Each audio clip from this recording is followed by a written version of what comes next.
You chose Planetary leaders for this week's It's the best five, worst five, know what I mean? Yeah, it's the best five, worst five tracks ever seen. For these rankings, we'll be looking at leaders of planets and galactic empires. Colony leaders and small groups have been omitted. We're not going to look at these leaders from the perspectives of the Federation, but try and meet them where their cultural identities are portrayed in the Trek franchise. As usual, starting with the fifth worst ruler, the biggest helmet.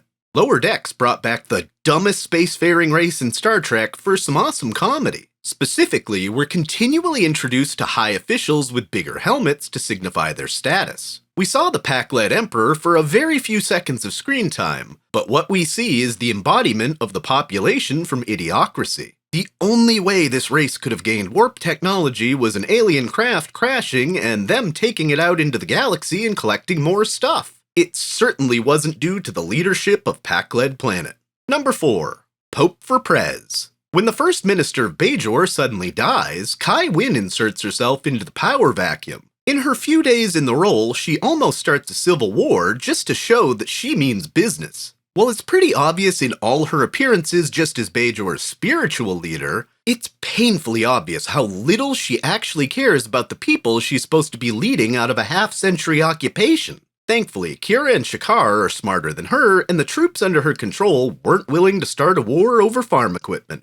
Number 3. When in Rome. When the Enterprise discovers the SS Beagle abandoned 6 years earlier and captained by a man named Merrick that Kirk went to the Academy with, TOS rolled this idea of a Starfleet captain contaminating a world 3 separate times, and Merrick is the one that seems the least remorseful about his actions. When blackmailed, he brought down his entire crew to be slaughtered in gladiatorial games, and took the title of this world's first citizen, which in Earth Roman times was the title of the Emperor. While Merrick didn't introduce this world to their Roman ways, he did absolutely nothing to try and better this society, and just played into the barbarism. Number 2. The Slave Master. Placeus, the High Advisor of the planet Ardana, believes in a caste system, and he's totally okay with the subjugation of a group of people deemed the lower class. Turns out, the only reason this group that they relegate to the mines is lower mentally functioning is due to gases from the mine, and if they didn't live in the mines, they'd be equal to the Stratus dwellers that live in a city in the sky. Even after Kirk uses some questionable blackmail to try and get the High Advisor and the leader of the Troglodytes to see eye to eye, this guy to the bitter end cannot believe that these miners are equal and deserve to be slaves down below.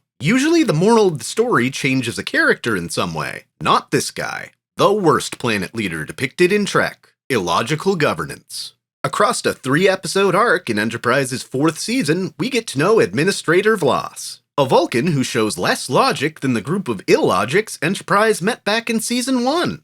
He's in secret conspiring with Romulans to somehow bring about unification, though it's not clear how the actions he takes in this episode to wipe out a group of people that just want to be left alone are going to bring this. The actor Robert Foxworth really plays some great villains like Admiral Layton, but Layton did what he did for the Federation even if his methods were misguided. What drives Vlas to be so illogical and why no one's called him out before the very end of this thing is kind of baffling.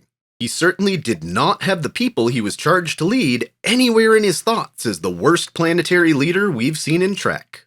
Let's elect some new leadership and take a look at the best. Number 5. Grand Goblin of Finance. From what we know about Zek's reign as Grand Nagus of the Ferengi people, he's both served them well in their quest for profits and goes through a lot of personal growth as well. Quark's mother Ishka has a lot to do with his shift from dominating CEO of the Ferengi Alliance to defender of women's rights, and passes the title to the least likely Ferengi in Rom. Some of his appearances were in pretty questionable episodes, but Wallace Shawn always brought a great performance as Zek. Number 4. The Big Turnaround. While his change of heart comes a little late, Damar proved with his life how much he cared for his people. While he was right next to Dukat when he handed over the keys to the Cardassian Union to the Dominion, he realizes the mistake they've made and is willing to team up with one of his most hated enemies, Kira. Even a Nazi-like zealot can apparently be redeemed, at least in the context of the Cardassian Union. Number 3.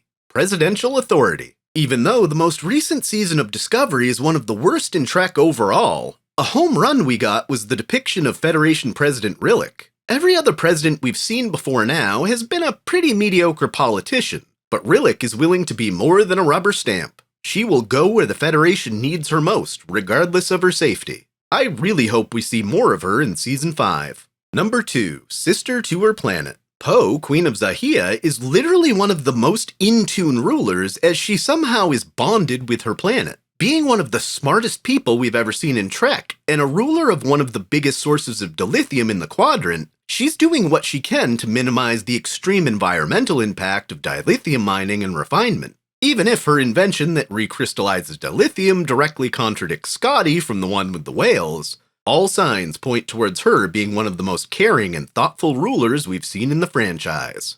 I've got an honorable mention for Gowron. While he didn't always make the best choices for his people, looking through the lens of the Klingon Empire, he was at least a better ruler than Duras would have made. And the best ruler in Trek, Klingon Lincoln. The Chancellor of the Klingon Empire, Gorkon, knows their days of rampant expansion have come to a close, and he proposes peace as a way to have some say in what the new galactic order will look like. The Klingons in the undiscovered country are unusually passive compared to the other iterations that we've seen of the race. I don't think this was an oversight, but a way to convey that, at least for now, the Klingons in general know the only choices are peace and remaining something of a power, or go back to tearing each other apart in blood feuds and let the Empire fall. Gorkon was willing to set aside his warrior's pride to see that the Empire remained on the galactic stage and did not fizzle out.